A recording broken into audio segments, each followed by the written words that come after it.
Praise the lord. క్రీస్తు మన ప్రియ సహోదర సహోదరులరా, మన ప్రభువును రక్షకుడనైన యేసుక్రీస్తు ప్రశస్తమైన నామములు మీ అందరికీ క్రిస్మస్ మరియు నూతన సంవత్సర శుభాకాంక్షలు తెలియపరుస్తున్నాను. క్రీస్తునందున ప్రియులారా, మనం క్రిస్మస్ దినంలో ఉన్నాం. ఎక్కడ చూస్తున్నా Christmas Christmas Christmas, children's Christmas, youth Christmas, semi Christmas, mega Christmas, grand Christmas, ఈ రీతిగా యేసుక్రీస్తు యొక్క జన్మదిన శుభ సందేశాన్ని ఆయా రీతులుగా ఆ ప్రాంతాల్లో మనం వెల్లడి చేస్తూ క్రీస్తును ప్రకటిస్తూ క్రిస్మస్ వేడుకలు జరుపుకుంటూ ఉన్నాం. పిల్లలు, అసలు క్రిస్మస్ ఏంటో మనం తెలుసుకోవాలి. క్రిస్మస్ అంటే చాలా మంది అంటాం కదా, ఇంటి క్రిస్మస్, పంటి క్రిస్మస్, ఒంటి క్రిస్మస్ అంటాం. పిల్లరా, క్రిస్మస్ అంటే తినడం, తిరగడం, త్రాగడం కాదు. క్రిస్మస్ అంటే అసలు ఏమిటి? క్రిస్మస్ ద్వారా మనం ఏం పొందుకున్నాం? యేసుక్రీస్తు లోకానికి ఎందుకు వచ్చాడు? యేసుక్రీస్తు లోకానికి వచ్చి మనం ఏం తీసుకుని వచ్చాడు అనే విషయాలను చెప్పడానికి ఇష్టపడుతున్నాను. ప్రియులరా, యేసుక్రీస్తు లోకానికి ఎందుకు వచ్చాడనేది పరిశుద్ధ గ్రంథంలో చూసినట్లయితే, ప్రియులరా, నశించిన దానిని వెదక రక్షించుటకు యేసుక్రీస్తు లోకానికి వచ్చాడు. పాపులను రక్షించుటకు యేసుక్రీస్తు లోకానికి వచ్చాడు. ధర్మశాస్త్రం నెరవేర్చడానికి యేసుక్రీస్తు లోకానికి వచ్చాడు. పరిచారం చేయించుకున్నట్టుకు రాలేదు కానీ పరిచారం చేటుకు యేసుక్రీస్తు లోకానికి వచ్చాడు. సత్యమును గురించి ప్రకటించడానికి, సాక్ష్యం ఇవ్వడానికి యేసుక్రీస్తు లోకానికి వచ్చాడు. విమోచన క్రయధనముగా తన ప్రాణం పెట్టడానికి యేసుక్రీస్తు లోకానికి వచ్చాడు. అపవాది క్రియలను లయపరచడానికి యేసుక్రీస్తు లోకానికి వచ్చాడు. లోక పాపమును మోసుకుని పో దేవుని గొర్రెపిల్లగా యేసుక్రీస్తు లోకానికి వచ్చాడు. దైవ రాజ్య స్వార్థను ప్రకటించడానికి యేసుక్రీస్తు లోకానికి వచ్చాడు. తండ్రి యొక్క చిత్తం నెరవేర్చడానికి యేసుక్రీస్తు లోకానికి వచ్చాడు. గొర్రెల కొరకు సమృద్ధిగా జీవం కలిగించడానికి, ఇవ్వడానికి యేసుక్రీస్తు లోకానికి వచ్చాడు. మంచి కాపరిగా తన ప్రాణం పెట్టడానికి యేసుక్రీస్తు లోకానికి వచ్చాడు. శిష్యులను సత్యమందు ప్రతిష్ఠితులుగా చేటుకు యేసుక్రీస్తు లోకానికి వచ్చాడు. భూమి మీద అగ్ని వేయడానికి యేసుక్రీస్తు లోకానికి వచ్చాడు.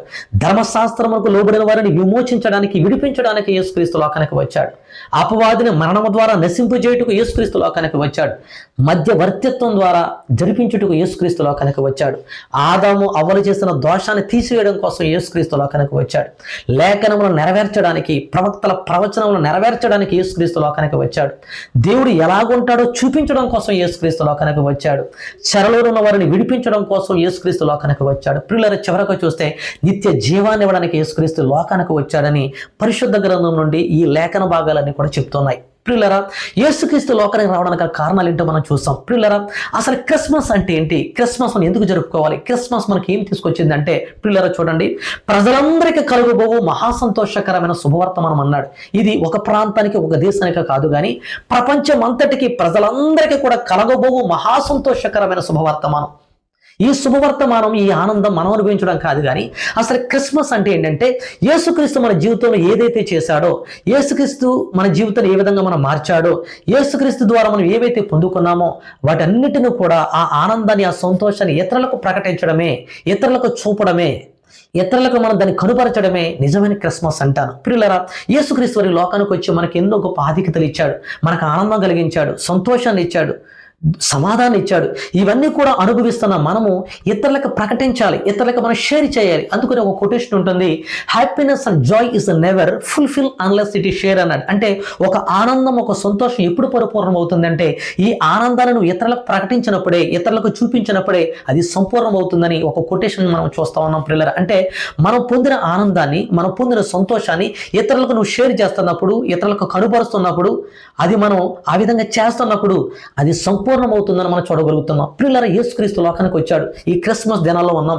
ఇది ఒక వేదికగా, ఒక వేడుకగా మనం భావించి, ఎందుకంటే క్రిస్మస్ అనేది ఒక వేడుక, యేసుక్రీస్తుని గురించి ప్రకటించడానికి, యేసుక్రీస్తుని గురించి పరిచయం చేయడానికి, యేసుక్రీస్తుని గురించి అనేకులని ప్రభు సన్నిధికి నడిపించడానికి ఇది చక్కటి అవకాశం. కాబట్టి ఈ అవకాశాన్ని మనం చాలా ఆధ్యాత్మికంగా, ఆనందదాయకంగా జరిపిస్తా ఉన్నప్పుడు ఈ క్రిస్మస్ వేడుకల ద్వారా దేవుడు ఆనందించేవాడై ఉన్నాడు. ప్రియులారా, మనం చూద్దాం క్రిస్మస్ మనకి ఏం తీసుకొచ్చింది. మనం తెలుసుకోవాల్సిన విషయాలు ఏంటంటే, మనం ప్రియులరా, మనం ఎన్నో ఆధిక్యతలు పొందుకున్నాం. క్రీస్తు పుట్టినందుకు ఈ క్రిస్మస్ ద్వారా ఎన్నో గొప్ప ఆశీర్వాదాలు పొందుకున్నాం. మనం చూసినట్లయితే ప్రియులరా, క్రిస్మస్ మనకి ఏం తీసుకొచ్చిందంటే, Christmas give us identity, Christmas give us safety, Christmas give us personality, Christmas give us dignity, Christmas give us liberty, Christmas give us morality, Christmas give us novelty. ప్రియులరా, identity, safety, personality, dignity, liberty, morality, novelty, ఇవన్నీ కూడా మనం పొందుకున్నాం. ప్రియులారా, మొట్టమొదటిగా Christmas give us identity. Christmas మనకి ఏమి ఇచ్చిందంటే గుర్తింపునిచ్చింది. ప్రియులారా, గుర్తింపునిచ్చింది. చూడండి, ప్రపంచంలో ఉన్న ప్రతి ఒక్కరికి కూడా గుర్తింపునిచ్చేది ఎవరి ద్వారా జరుగుతుందంటే దేవుడి ద్వారా మాత్రమే జరుగుతుంది. క్రిస్మస్ మనకి ఏమి ఇచ్చిందంటే గుర్తింపునిచ్చింది. పిల్లలారా చూడండి, యేసుక్రీస్తు పుట్టక ముందు 550 సంవత్సరాల ముందే మీకా భక్తుడు ఒక ప్రవచనాన్ని ప్రవచిస్తా ఉన్నాడు. యేసుక్రీస్తు పుట్టక ముందే, క్రీస్తు పూర్వం 550 సంవత్సరాల ముందే ఒక ప్రవచనాన్ని ప్రవచిస్తాను. చూడండి, పరిశుద్ధ గ్రంథంలో మీకా గ్రంథం 5:2 చూసినట్లయితే పిల్లలారా, ఇక్కడ మనకు రాయబడి ఉంది, బెత్లెహేం గురించి రాయబడి ఉంది. బెత్లెహేము ఎఫ్రాతా, యూదావారి కుటుంబములలో నీవు స్వల్ప గ్రామమైనను నా కొరకు ఇజ్రాయేలును ఏలబోవాడు నీలో నుండి వచ్చును. పురాతన కాలము మొదలుకొని శాశ్వత కాలము ఆయన ప్రత్యక్షమగుచుండెను. Praise the lord. చూడండి పిల్లలారా, యేసుక్రీస్తు పుట్టక ముందు ఆ బెత్లెహేము ప్రాంతం, యేసుక్రీస్తు ఎక్కడ పుట్టాడంటే బెత్లెహేం ప్రాంతంలో పుట్టాడు. యేసుక్రీస్తు పుట్టక ముందు ఆ బెత్లెహేం యొక్క పరిస్థితి ఏంటంటే, యెరూషలేము నుండి 8-10 కిలోమీటర్ల దూరం ఉన్నటువంటి యొక్క చిన్న పల్లె, చిన్న గ్రామం. బెత్లెహేం ఏ మాత్రం కూడా గుర్తింపు లేని దానిగా, ఏ మాత్రం కూడా విలువ లేని దానిగా, ఏ మాత్రం కూడా యోగ్యత అర్హత లేని దానిగా, ఏ మాత్రం కూడా ప్రాధాన్యత లేని దానిగా అక్కడ మనకు కనబడతా ఉంటుంది. పిల్లరా, ఆ ప్రాంతం అంతా కూడా చిన్న ప్రాంతం. బెత్లెహేంకి ఏ గుర్తింపు లేదు. ఆ ప్రాంతం అంతా కూడా చుట్టూ కూడా చిన్న వ్యవసాయ పనులు చేసుకుంటూ, గొర్రెలు మేపుకుంటూ, లేదా చిన్న చిన్న ఇల్లు కట్టుకుని ఒక గుర్తింపు లేనటువంటి ప్రాంతంగా ఉన్నటువంటి ఆ యొక్క బెత్లెహేంకి ఎప్పుడు గుర్తింపు వచ్చిందంటే పిల్లరా, యేసుక్రీస్తు ఎప్పుడైతే బెత్లెహేము ప్రాంతంలో జన్మించాడో ఆ బెత్లెహేము గ్రామానికి గుర్తింపు వచ్చినట్లుగా మనం పరిశుద్ధ గ్రంథంలో చూడగలుగుతున్నాం. పిల్లరా చూడండి, ఆ యొక్క ప్రాంతంలో ఇప్పుడు చూసినట్లయితే ప్రపంచంలోని ముఖ్యమైనటువంటి ఆధ్యాత్మిక పర్యాటక కేంద్రాల్లో ఒక ముఖ్య కేంద్రంగా మనం చూడగలుగుతున్నాం. చూడండి, యేసుక్రీస్తు అక్కడ పుట్టినందుకు, ఆ బెత్లెహేం ప్రాంతంలో పుట్టినందుకు ఈ రోజుల్లో చాలా మంది ఈ క్రిస్మస్ వేడుకలలో కానీ, ఈస్టర్ సమయంలో కానీ కొన్ని లక్షల మంది, కొన్ని కోట్ల మంది, కొన్ని మిలియన్ల మంది అక్కడ దర్శించుకుంటూ చాలా మంది పర్యటన చేస్తూ ఉంటారు. అనేకులు అక్కడికి వెళ్ళి దర్శించి యేసుక్రీస్తుడు పుట్టాడని ఒక పుణ్యక్షేత్రంగా భావించి ఆ స్థలాన్ని దర్శించుస్తూ వస్తూ ఉంటారు. గల కారణం ఏంటంటే, గుర్తింపు లేనటువంటి ఆ ప్రాంతానికి గుర్తింపు ఎవరి ద్వారా వచ్చిందంటే క్రిస్మస్ ద్వారా వచ్చింది. యేసుక్రీస్తు బెత్లెహేము ప్రాంతంలో పుట్టినందుకు ఆ ప్రాంతానికి విలువ వచ్చిన దానిగా, ఒక గుర్తింపు పొందినటువంటి ప్రాంతంగా మనకు కనబడతా ఉంది. అంతమందికి పిల్లరా, యేసుక్రీస్తు ఎవరి ద్వారా జన్మించాడు? యేసుక్రీస్తు ఈ దావీదు వంశంలో ప్రదానం చేయబడినటువంటి కన్య మరియ గర్భాన జన్మించాడు కదా. అంటే యేసుక్రీస్తుకు తల్లిదండ్రులుగా ఉండడానికి దేవుడు ఎవరిని ఎన్నుకున్నాడంటే, చూడండి, మరియను యోసేపును, మరియను తల్లిగాను, యోసేపును ఒక సంరక్షకుడుగా, ఒక బాధ్యతగా చూసుకునే వ్యక్తిగా, తల్లిదండ్రులుగా దేవుడు ఎన్నుకున్నాడు. వీరు ఎలాంటి వారంటే వీళ్ళు అనామికులు. మరియ కానీ యోసేపు కానీ వీళ్ళు అనామికులు. వీళ్ళకి ఏ గుర్తింపు లేదు. వీళ్ళు చాలా ధ్యానస్థితిలో ఉన్నారు, చాలా బలహీన స్థితిలో ఉన్నారు. వీళ్ళ పేదవాళ్ళు. ఈ పేదవారి ఈ దీనస్థితిలో ఉన్నటువంటి వీరిని దేవుడు ఎప్పుడైతే యేసుక్రీస్తు వీరి కుటుంబంలో పుట్టాడో, యేసుక్రీస్తు కన్య మరియ గర్భాన జన్మించాడో, వీరి కుటుంబానికి వీరికి కూడా దేవుడు గుర్తింపు ఇచ్చినట్లుగా మనం చూడగలుగుతున్నాం. పిల్లలారా, అంటే యేసుక్రీస్తు పుట్టినందుకు, జన్మించినందుకు అక్కడ గుర్తింపు అనేది కలిగింది. పిల్లలారా చూడండి, మన అందరికీ కూడా గుర్తింపు ఇచ్చినది యేసుక్రీస్తే. చూడండి పిల్లలారా, మనం చూసుకున్నట్లయితే పరిశుద్ధ గ్రంథంలో యేసుక్రీస్తు మనకు గుర్తింపుని ఇచ్చినప్పుడు మన జీవితాలు ఎలా మారతాయో, ఆ మారిన జీవిత విధానాన్ని మనం ఇతరులకు షేర్ చేయడం వల్ల మనం క్రిస్మస్ ఆనందాన్ని మనం ఇచ్చేవారుగా, పాలు పంచుకునేవారుగా మనం అక్కడ చూడగలుగుతున్నాం. పిల్లరా చూడండి, మన పరిశుద్ధ గ్రంథంలో మనం చూసినట్లయితే మనకి ఇక్కడ కనబడుతుంటుంది. సువార్త 2:8 చూస్తున్నాం. చూడండి పిల్లరా, ఆ దేశంలో కొందరు గొర్రెల కాపరులు పొలములో ఉండి రాత్రి వేళ తమ మందను కాసుకొని చుండగా ప్రభువు దూత వారి యొద్దకు వచ్చి నిలిచెను. ప్రభువు మహిమ వారి చుట్టూ ప్రకాశించనందున వారు మిక్కిలి భయపడిరి. అయితే ఆ దూత, భయపడకుడి, ఇదిగో ప్రజలందరికీ కలుగుబోవు మహా సంతోషకరమైన సువర్తమానము నేను మీకు తెలియజేయుచున్నాను. దావీదు పట్టణమందు నేడు రక్షకుడు మీ కొరకు పుట్టి ఉన్నాడు. ఈయన ప్రభువైన యేసుక్రీస్తు. దానికిదే మీకు ఆనవాలు. ఒక శిశువు పొత్తు గుడ్డలతో చుట్టబడి ఒక తొట్టులో పండుకుని మీరు చూచెదరని వారితో చెప్పెను. వెంటనే పరలోక సైన్య సమూహము ఆ దూతతో కూడా నుండి సర్వోన్నతమైన స్థలంలో దేవునికి మహిమయు ఆయనకిష్టులైన మనుషులకు భూమి మీద సమాధానమును కలుగునగా కానీ దేవుడు స్తోత్రము చేయుచుండెను. ఆ దూతలు తమ యొద్ద నుండి పరలోకమునకు వెళ్ళిన తర్వాత ఆ గొర్రెల కాపరులు జరిగిన ఈ కార్యమును ప్రభు మనకు తెలియజేయించి ఉన్నాడు. మనం బెత్లెహేమునకు వెళ్ళి చూతుము రండని ఒకరితోనొకడు చెప్పుకొని త్వరగా వెళ్ళి మరియను యోసేపును తొట్టులు పండుకొని ఉన్న శిశువును చూచరి.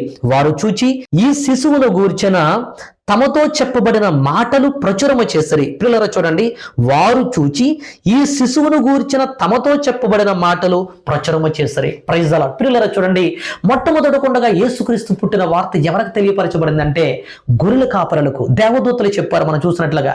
పిల్లరా చూడండి, గొర్రెల కాపరులు ఎటువంటి వారంటే, యేసుక్రీస్తు పుట్టిన వార్త దూతలు ఎవరికి, అక్కడ దేవుడు ఎవరికి తెలియపరిచాడంటే ఆ ప్రాంతంలో బాగా చదువుకున్నవారు, పాండిత్యం కలిగిన వారు, జ్ఞానం కలిగిన వారు, ధర్మశాస్త్రాన్ని బాగా ఎరిగిన వారు, యేసుక్రీస్తు రాకడ కొరకు ఎదురు చూస్తున్న వారు వాళ్ళకి తెలియచేయకుండా ఎవరికి తెలియపరచబడిందంటే వార్త, గొర్రెలు మేపుకున్నటువంటి గొర్రెల కాపరులకు యేసుక్రీస్తుని గుర్చిన వార్త అక్కడ చెప్పడం అనేది జరిగింది. పిల్లరా చూడండి, ఈ గొర్రెల కాపరులు ఎవరంటే అసలు గొర్రెల కాపరులు వీళ్ళు ఆ దినాలలో ఇప్పుడున్న గొర్రెల కాపరులకి ఆ దినాలలో ఉన్న గొర్రెల కాపరులకి ఎంత వ్యత్యాసం అంటే ఆ దినాలలో గొర్రెల కాపరులు చాలా అమాయకులు.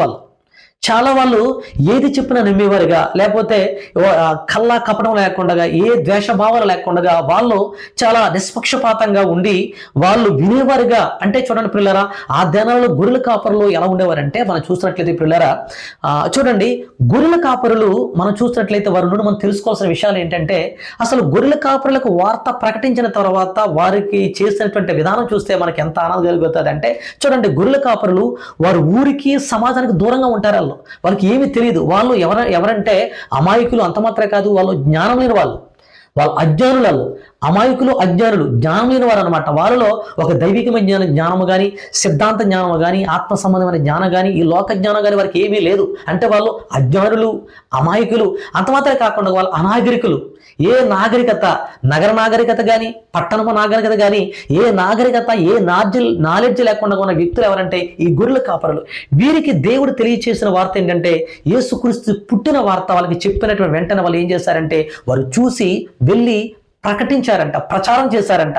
ఎప్పుడైతే ప్రచారం చేశారో అది విన్న వారందరూ కూడా మిక్కిలి ఆశ్చర్యపడారని పరిశుద్ధ గ్రంథంలో చూడగలుగుతున్నాం పిల్లరా. చూడండి, ఈ గొర్రెల కాపరులు అమాయకులు, అజ్ఞానులు, అనాగరికులు. అంత మాత్రమే కాకుండా వీళ్ళు ఎక్కడున్నారంటే అంధకారంలో ఉన్నారు, చీకట్లో ఉన్నారు. కాబట్టి ఈ అంధకారం ఉన్న వారికి వెలుగు ఉదయించినట్లుగా పిల్లరా చూడండి, ఈ గుర్తింపు లేని వారికి, ఏ యోగ్యత, ఏ అర్హత లేని వీరికి గుర్తింపు ఎవరి ద్వారా వచ్చిందంటే యేసుక్రీస్తు యొక్క పుట్టిన వార్త మనకు వినబడినప్పుడు వాళ్ళు ప్రకటించేవారుగా, యేసుక్రీస్తుని తెలుసుకున్న వారుగా, చూసిన వారుగా మనకు కనపడతారు. పిల్లరా, మనకి గుర్తింపు ఎక్కడ నుండి వస్తుందంటే క్రిస్మస్ గివ్ అస్ ఐడెంటిటీ. గుర్తింపు మనకి ఎక్కడ వస్తుందంటే కేవలం దేవుని నుండి మాత్రమే గుర్తింపు వస్తూ ఉంది. పిల్లరా, మనకు కూడా చూడండి, ఈరోజు మనం క్రైస్తవులుగా పిలవబడుతున్నాం. నేను క్రైస్తవుని అంటున్నావు. క్రైస్తవుని అంటున్నావు అంటే దాని అర్థం ఏంటి? నువ్వు క్రైస్తవుడు ఎలా అయ్యావు? యేసుక్రీస్తు నిన్ను తన స్వరక్తం ఇచ్చి నిన్ను కొని వెల ఇచ్చి తన ప్రాణం పెట్టి నేను కొన్నాడు కాబట్టి, ఆయన బిడ్డగా చేసుకున్నాడు కాబట్టి నీకు విలువ వచ్చింది. నా సొత్తు అంటున్నాడు, నీవు నా సొత్తు అంటున్నాడు. కాబట్టి దేవుడిని నమ్ముకున్న మన జీవితాల్లో మనల్ని విడిపించి ఆయన బిడ్డలుగా చేసుకుని మళ్ళీ ఏం చేశాడంటే ఆయన బిడ్డలుగా చేసుకుని ఆయన సేవించే బిడ్డలుగా చేశాడు. కాబట్టి మనకి ఆయన ద్వారా మనం గుర్తింపు పొందుకున్నాం. పిల్లలు చూడండి, దేవుడు అందరికీ కూడా గుర్తింపించాడు. యేసుక్రీస్తు పుట్టిన తర్వాత మనం చూసినట్లయితే పిల్లరా అనేకులకు గుర్తింపు కలిగింది. చూడండి, ఈ లోకంలో ప్రతి ఒక్కరు కూడా యేసుక్రీస్తు ద్వారా గుర్తింపు పొందిన వారే. మన పరిశుద్ధ గ్రంథంలో చూసినట్లయితే పిల్లరా యేసుక్రీస్తు పుట్టక ముందు చాలా మంది చరిత్రలో ప్రభావితం చేసిన వ్యక్తులు ఉన్నారు. అలెగ్జాండర్ ది గ్రేట్ కానీ, లేకపోతే సైరస్ ది గ్రేట్ కానీ, జూలియస్ సీజర్ కానీ, అశోక మహారాజు కానీ, లేకపోతే గ్రీకు తత్వవేత్తలు చాలా మంది ఉన్నారు. సోక్రటీస్ ఉన్నాడు, ప్లాటో ఉన్నాడు, అరిస్టాటిల్ ఉన్నాడు, కన్ఫ్యూషియస్ ఉన్నాడు. లేకపోతే ఆధ్యాత్మిక విషయాలకు వస్తే గౌతమ బుద్ధుడు కానీ, మహావీరుడు కానీ, చాణక్యుడు కానీ, జరపుత్రుజ్ఞుడు కానీ, ఇలా చాలా మంది మనకు కనపడుతూ ఉంటారు. వీరు చరిత్రను ప్రభావితం చేశారు, గొప్ప వ్యక్తులుగా పిలువబడ్డారు.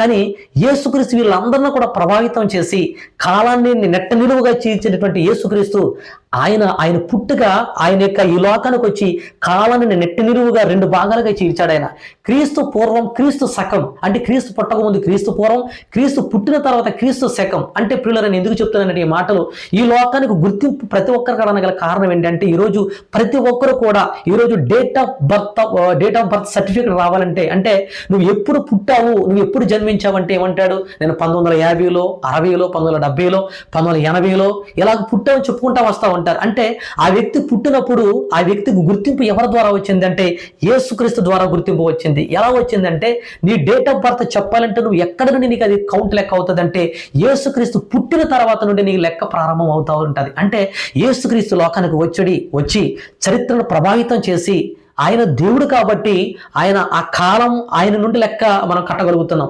కాబట్టి మన అందరికీ కూడా గుర్తింపు ఎవరి ద్వారా వచ్చిందంటే యేసుక్రీస్తు ద్వారా మనకు గుర్తింపు వచ్చింది. కాబట్టి గుర్తింపు పొందిన మనము మన జీవితంలో దేవుడు మనం ఏ విధంగా జీవితాన్ని మార్చాడో, ఈ లోకంలో లోకానుసారంగా తిరుగుతున్నటువంటి మనల్ని దేవుడు తన వైపు ఆకర్షించుకుని తన బిడ్డగా చేసుకుని ఆయన సేవించి బిడ్డగా మనల్ని చేసి ఈ యొక్క గుర్తింపునిచ్చాడు. కాబట్టి మనకి క్రిస్మస్ మనకు గుర్తింపు ఇచ్చింది. కాబట్టి ఈ గుర్తింపును మనం ఇతరులకు ప్రకటించాలని దేవుడి యొక్క యొక్క వాక్యం చెప్తుంది. ప్రియులారా, ఇక మనం చూసినట్లయితే ప్రియులారా, మనకి క్రిస్మస్ మనకి ఏమి ఇచ్చిందంటే రెండవదిగా సంరక్షణ ఇచ్చింది.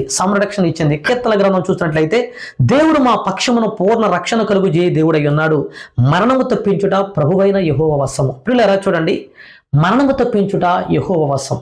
దేవుడు మనకి ఏమి ఇచ్చాడంటే పూర్ణ రక్షణ కలుగు చేయి దేవుడై ఉన్నాడంట. అంటే మనిషికి రక్షణ లేదు, సంరక్షణ లేదు. చూడండి ప్రియులరా, ప్రతి ఒక్కరు కూడా, అందుకని బైబిల్ పరిశుద్ధ గ్రంథం చెప్తుంది, ఏ భేదమును లేదు, అందరూ పాపము చేసి దేవుడు అనుగ్రహించి మహిమను పొందలేకపోతున్నారు. అంటే పాపము చేసి ప్రతివాడు కూడా పాపానికి దాసుడు అయిపోయాడు. పాపం వలన వచ్చే జీతం మరణం అయింది. అంటే ఒక మనిషి పాపం చేసి మరణానికి వెళ్ళిపోతున్నాడు. ఆ మరణించి ఎక్కడికి వెళ్ళిపోతున్నాడంటే అగ్నిగుండానికి వెళ్ళిపోతా ఉన్నాడు.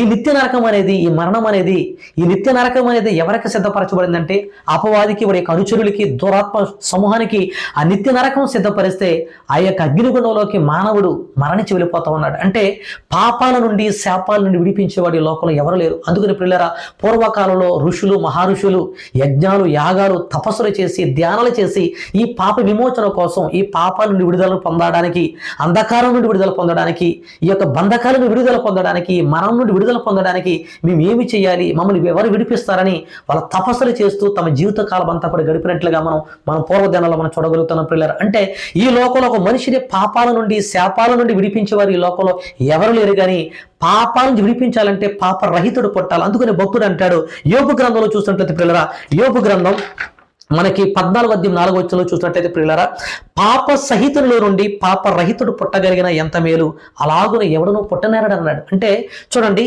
పాప సహితుల నుండి పాప రహితుడు పుట్టగలిగిన ఎంత మేలు, అలాగున ఎవడో పుట్టనేరడు. అంటే ఒక వ్యక్తి యొక్క పాపాలు పోవాలంటే, శాపాలు పోవాలంటే ఆ వ్యక్తి ఎలాంటి వాడై ఉండాలంటే, ఎలాంటి వ్యక్తి అయి ఉండాలంటే నిష్కల్మషుడై ఉండాలి, నిర్దోషి అయినటువంటి వ్యక్తిగా ఉండాలి, పవిత్రుడై ఉండాలి, ప్రత్యేకమైన వాడై ఉండాలి. అంటే పాపం లేనివాడుగా ఉండాలి. ఎవరున్నారు చెప్పండి పాపం లేనివాడుగా? అందుకనే మనకు ఒక శ్లోకం చెప్తుంది కదా, సర్వ మానవ పాప పరిరక్త ప్రోక్షణం అవశ్యం, తద్రక్తం పరమాత్మైన పునిదాన బలియాగం అన్నాడు. అంటే సర్వ పాపాలు పోవాలంటే రక్తం ఒలిగించబడాలి. అంటే ఆ రక్తం పవిత్రమైన రక్తమై ఉండాలి. మనందరి రక్తాలు కూడా దోషాలతో నిండినది, పాపంతో నిండినది. కానీ పవిత్రమైన పరిశుద్ధమైన రక్తం, యేసుక్రీస్తు రక్తం, ఆయనే పవిత్రుడు, పరిశుద్ధుడు. ఆయన రక్తం చిందిస్తేనే ఆ రక్తం ద్వారా విడుదల, విమోచన కలుగుతుంది. కాబట్టి ఈ లోకానికి ఆయనకు వచ్చి కన్య మరియ గర్భాన్ని జన్మించి ఈ లోకంలో మనందరి కోసం ప్రాణం పెట్టి విమోచించి పవిత్రులుగా చేసి ఆ నిత్య రాజ్యంలో చేర్చడానికి దేవుడు అందరినీ కూడా మనల్ని ప్రవేశపెట్టాడు ప్రియులారా. కాబట్టి క్రిస్మస్ మనకి ఏమి ఇచ్చిందంటే సంరక్షణనిచ్చింది. క్రిస్మస్ మనకి ఏమి ఇచ్చిందంటే గుర్తింపునిచ్చింది. రెండవదిగా మనకి క్రిస్మస్ మనకి సంరక్షణ ఇచ్చింది. మూడవదిగా మనం చూసినట్లయితే క్రిస్మస్ మనకి ఏమి ఇచ్చిందంటే క్రిస్మస్ గివ్ ఆల్సో పర్సనాలిటీ ఇచ్చింది. క్రిస్మస్ మనకి ఇచ్చింది పర్సనాలిటీ ఇచ్చింది. అంటే మనకి వ్యక్తిత్వాన్ని ఇచ్చింది. మనిషి వ్యక్తిత్వాన్ని కోల్పోయాడు. మనం చూసినట్లయితే ప్రియులారా, యేసుక్రీస్తు దేవాది దేవుడు చూడండి, సాయంకాల సమయంలో ఆ చల్లపూట దినమందు ఆదాము అవ్వలతో మాట్లాడటానికి దేవుడు వచ్చినప్పుడు ఆదాముని పిలిస్తే ఆదాము అంతవరకు మాట్లాడినటువంటి ఆదాము చెట్ల మధ్యకి వెళ్ళి దాక్కుంటాడు. అంటే ఆ దాకునే పరిస్థితి ఎందుకు కలిగిందంటే ఆ పండు తిన్నప్పుడు ఎప్పుడైతే పాపం చేశాడో ఆ చేసిన పాపమే దేవునికి దూరంగా చేసింది. అంటే ఒక వ్యక్తిత్వం కోల్పోయాడు. అంటే చూడండి పిల్లల, వ్యక్తిత్వం అంటే ఏంటి?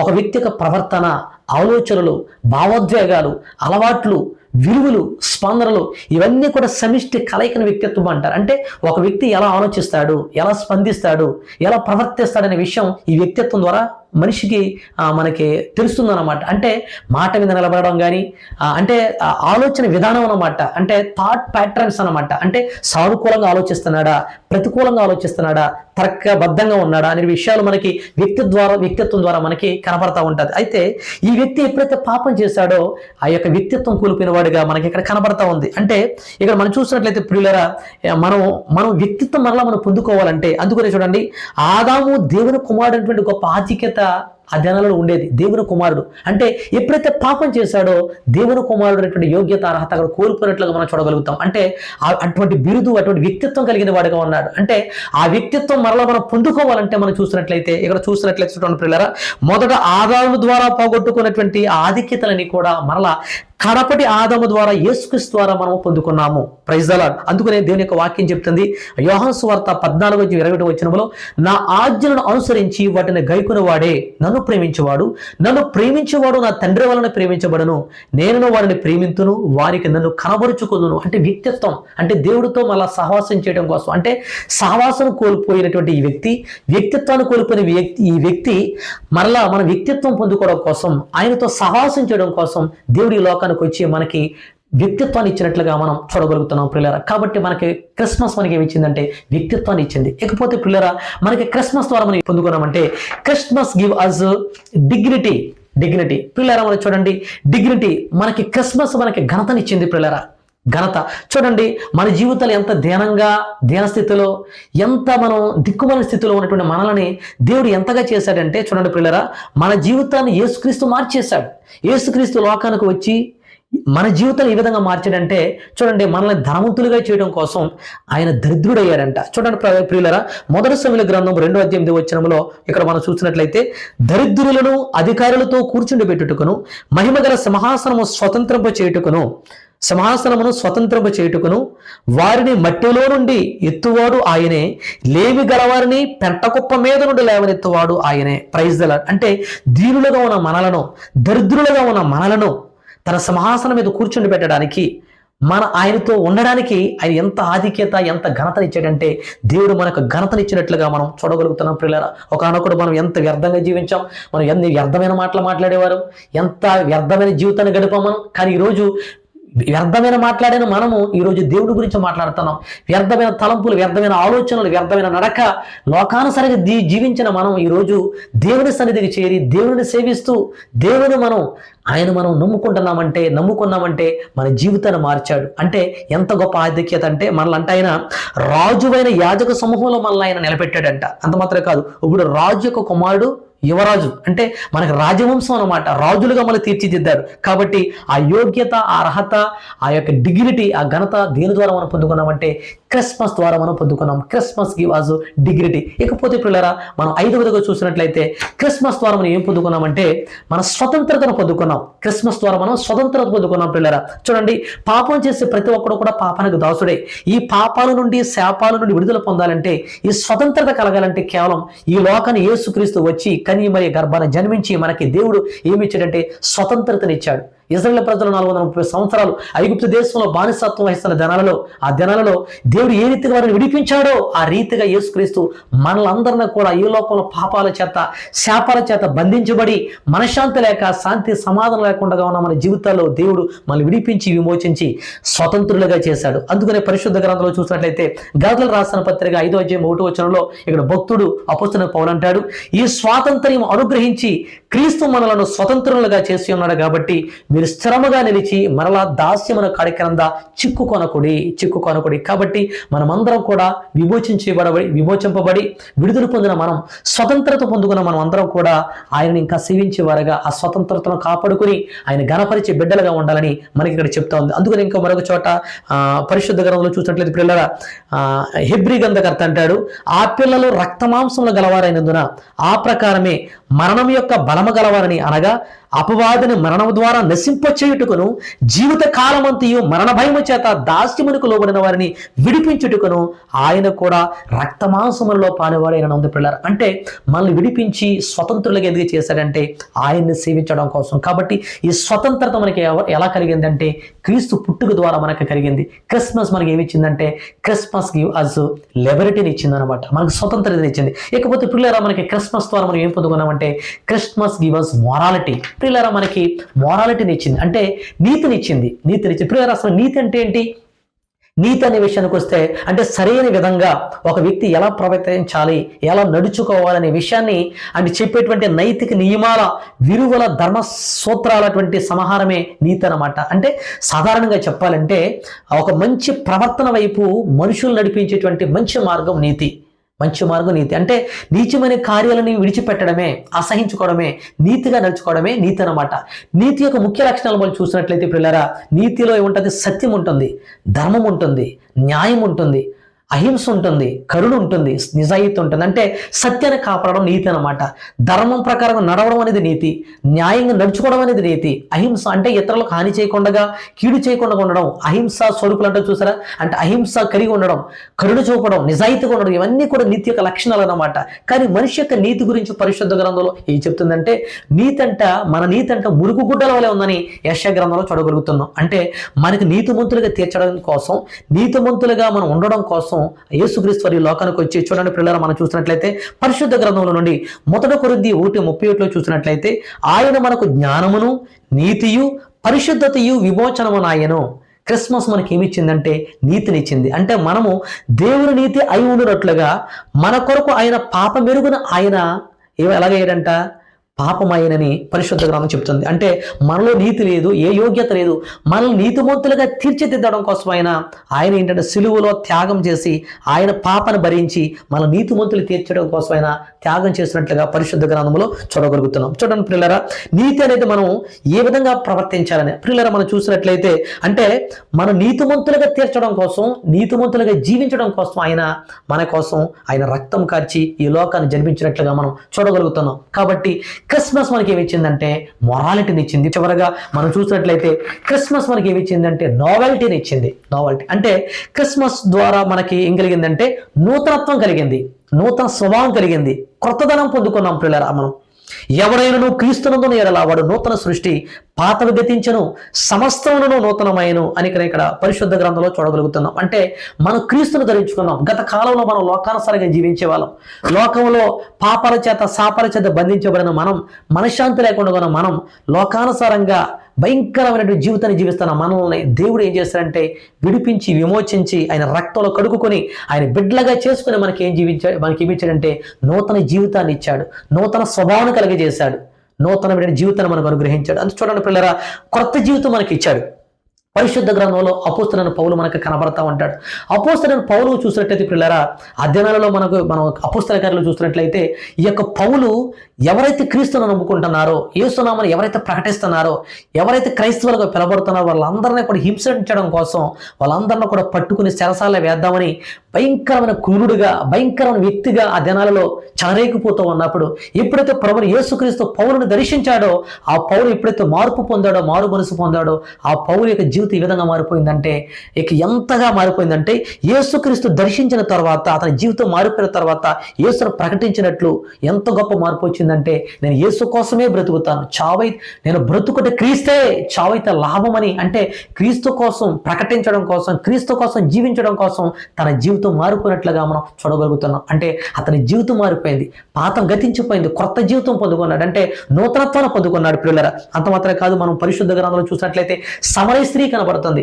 సమరయ స్త్రీ యేసుక్రీస్తును దర్శించక ముందు, యేసు ప్రభువును నమ్ముకోక ముందు, యేసు ప్రభువుతో మాట్లాడక ముందు తన జీవిత విధానం ఎలా ఉందో అందరికీ తెలుసు పరిశుద్ధ గ్రంథంలో. కానీ యేసుక్రీస్తు యొక్క మాటలు ఎప్పుడైతే విన్నదో, యేసుక్రీస్తు గురించి ఎప్పుడైతే తెలుసుకుందో, వెంటనే ఏం చేసిందంటే, ఎంత మార్పు వచ్చిందంటే, ప్రభు తమ జీవితాన్ని మార్చిన తర్వాత వెంటనే ఊర్లోకి వెళ్ళి అక్కడ స్వార్థను ప్రకటించినట్లుగా మనం చూడగలుగుతున్నాం. అంటే ఈ యొక్క సమరయ స్త్రీ యొక్క హృదయం, ఆ బిడ్డ తన యొక్క స్వభావం, ఆమె యొక్క జీవిత విధానం అంతా మారిపోయి నూతన స్వభావం, నూతన జీవితం వచ్చినట్లుగా మనం చూడగలుగుతున్నాం. లేకపోతే జక్కయ్య మనం చూసినట్లయితే పరిశుద్ధ గ్రంథంలో, ఈ జక్కయ్య సొంకపు గుత్తదారుడు, దమస్కు పట్టణంలో ఇతను ఒక చీఫ్ కలెక్టర్గా, అతను చాలా పనులు వసూలు చేసే వ్యక్తిగా, డబ్బులు వసూలు చేసే వ్యక్తిగా ఎంతో ధనమును సంపాదించి, ఎంతో ధనాన్ని కూడగట్టుకుని, అతను ఒక ధనవంతుడిగా చలామణి అవుతున్నప్పుడు, చలామణి అవుతున్నాడు కానీ అతని జీవితంలో శాంతి లేదు, సమాధానం లేదు. యేసుక్రీస్తు ఎప్పుడైతే చూడాలని ఆశపడి ఉన్నాడో, యేసుక్రీస్తును నమ్ముకున్నాడో, యేసుక్రీస్తుని ఎప్పుడైతే అతను చూడాలని వెళ్ళాడో, యేసుక్రీస్తు అతనిని దర్శించిన తర్వాత అతని జీవిత విధానం అంతా కూడా మారిపోయినట్లుగా పరిశుద్ధ గ్రంథంలో చూడగలుగుతున్నాం ప్రియులారా. చూడండి, యేసు వైపు చూసిన వెంటనే ఆ జక్కలు ఎంత మార్పు వచ్చిందంటే, అతను అంటున్నాడు, నేను ఎవరి దగ్గర అయితే అన్యాయంగా తీసుకున్నానో 4 వంతులు మరల వారికి తిరిగి ఇచ్చేస్తానని గొప్ప మార్పు రావడం మనం చూడగలుగుతున్నాం. అంటే ఆత్మలో కలిగినటువంటి గొప్ప మార్పు, నూతనత్వం, కొత్తదనం అనమాట. కాబట్టి ఇక్కడ చూసినట్లయితే ఇకపోతే మనకి చాలా పరిశుద్ధ గ్రంథంలో చూడగలుగుతాం ప్రియులారా. అంటే నూతనత్వాన్ని పొందుకున్న స్థితి అనమాట. అంటే కొత్త జీవితాన్ని పొందుకున్న స్థితి.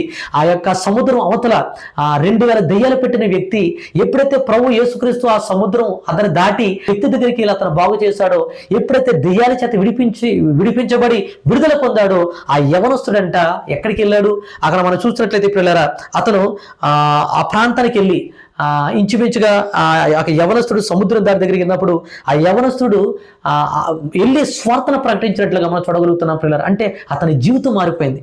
ఆ యొక్క 2000 దెయ్యాలు పెట్టిన వ్యక్తి యొక్క జీవితం మారిపోయింది. అంటే యేసుక్రీస్తు వారు ఏమి ఇచ్చాడంటే వారికి నూతనత్వం ఇచ్చాడు, నూతన జీవితం ఇచ్చాడు. వారి జీవితం అంతా మారిపోయింది. పాత స్వభావాలు, పాత జీవితం అంతా పోయి కొత్త స్వభావం, నూతన జీవితం వరకు కలిగింది. అంటే క్రిస్మస్ ద్వారా మనం ఏం పొందుకుంటున్నాం అంటే నావల్టీ పొందుకుంటున్నాం. కాబట్టి మన జీవితంలో నావల్టీ పొందుకున్నాం. మనం లోకానుసారంగా కాకుండా దేవుడు మనందరిని విడిపించాడు, ఆయన బిడ్డలుగా చేసుకున్నాడు. ఈ లోకానికి యేసుక్రీస్తు ఎందుకు వచ్చాడో మనం తెలుసుకున్నాం. మనం ఆ నూతనత్వాన్ని పొందుకున్నాం. మనం ఈ నూతనత్వాన్ని మనం ఏం చేయాలంటే అనేకులకు ప్రకటించాలని, అనేకులకు చెప్పాలని దేవుని యొక్క వాక్యం చెప్తుంది. కాబట్టి ఈ క్రిస్మస్ ద్వారా ఈ ఆధిక్యతలు మనం పొందుకున్నాం. క్రిస్మస్ ద్వారా మనం గుర్తింపు పొందుకున్నాం. క్రిస్మస్ ద్వారా మనం సంరక్షణ పొందుకున్నాం. క్రిస్మస్ ద్వారా మనం ఏం పొందుకున్నాం అంటే వ్యక్తిత్వాన్ని పొందుకున్నాం. క్రిస్మస్ ద్వారా మనం ఘనతను పొందుకున్నాం. క్రిస్మస్ ద్వారా మనం స్వాతంత్రతను పొందుకున్నాం. క్రిస్మస్ ద్వారా నీతి న్యాయాన్ని మనం పొందుకున్నాం. క్రిస్మస్ ద్వారా మనం నూతనత్వాన్ని పొందుకున్నాం. కాబట్టి ఈ క్రిస్మస్ ద్వారా పొందుకునేటువంటి ఆధిక్యతలని కూడా, ఈ ఆశీర్వాదాలని కూడా అనుభవిస్తున్న మనం యేసుక్రీస్తు ఏమై ఉన్నాడో, ఎందుకు వచ్చాడో అనే విషయాన్ని అందరూ కూడా ప్రకటించాలని దేవుడు కోరుకుంటున్నాడు. కాబట్టి ఈ క్రిస్మస్ దినాలలో మనం అందరికీ కూడా యేసుని గురించి పరిచయం చేద్దాం, యేసుక్రీస్తు గురించి ప్రకటిద్దాం, యేసు నామానికి మహిమ తీసుకొద్దాం. అటు రీతిగా దేవాదిదేవుడు మనందరినీ కూడా నడిపించి దీవించి ఆశీర్వదించునుగాక. ఆమేన్. ప్రార్థన చేసుకుందాం. పరిశుద్ధుడైన మా తండ్రి, మహాగణుడైన మా ప్రభువా, మీ స్తోత్రాలు. నమ్మదగిన తండ్రి నజరేయుడిని యేసయ్యా, మీ స్తోత్రాలు. మీ వాక్య ద్వారా మాతో మాట్లాడారు ప్రభువా. క్రిస్మస్ మా జీవితాల్లో ఏమి తీసుకొచ్చిందో ప్రభా మాతో మాట్లాడిన తండ్రి, మీ స్తోత్రాలు. నువ్వు పుట్టిన ప్రభా ఆ యొక్క జన్మ, ఆ వేడుక ద్వారా కలిగే ఆశీర్వాదాలు, ఆ క్రిస్మస్ ద్వారా పొందేటువంటి ఆ ధన్యతలు, ఆశీర్వాదాలు ప్రభా మాతో మాట్లాడిన దేవా, మీ స్తోత్రాలు. మీరు మాకు గుర్తింపునిచ్చారు ప్రభా, మీరు మాకు సంరక్షణనిచ్చారు ప్రభా, మీరు మాకు వ్యక్తిత్వాన్ని ఇచ్చారు ప్రభా, మీరు మాకు ప్రభా తడి ఘనతనిచ్చారు ప్రభా, మీరు మాకు స్వతంత్రతనిచ్చారు ప్రభా, మీరు మాకు నీతి న్యాయాన్ని కలిగించారు ప్రభా. మా కోసం ప్రభా నూతనమైన జీవితాన్ని మాకు అనుగ్రహించారు. ఇటు భాగ్యం మాకు అనుగ్రహించినందుకు స్తోత్రాలు ప్రభా. విన్న వాక్యం అందరిలో మీరు ఫలింపచేదేవా, మీ స్తోత్రాలు. ప్రతి ఒక్కరిని బలపరిచినందుకు స్తోత్రాలు ప్రభా. విన్న వాక్యం ప్రభా విని నన్ను విడిచిపెట్టేవారుగా కాకుండా అనేకులకు ప్రకటించేవారుగా, మీరు లోకానికి వచ్చినటువంటి ప్రభా కారణాలు ఏంటో అనేకులకు ప్రకటించేవారుగా మీరు మమ్మల్ని నడిపించండి, అభిషేకించండి. అన్ని విషయాల్లో కూడా మీ కృపను విస్తరింపజేసి మీరే మహిమ పొంది సహాయం చేయమని, ఘనత మహిమ ప్రభావం మీరే పొందమని మీకు ఆరోపిస్తూ యేసుక్రీస్తు పరిశుద్ధ నామమును బట్టి అడిగి పొందుకున్నాము మా పరమ తండ్రి. ఆమేన్. Praise the Lord. Thank you all.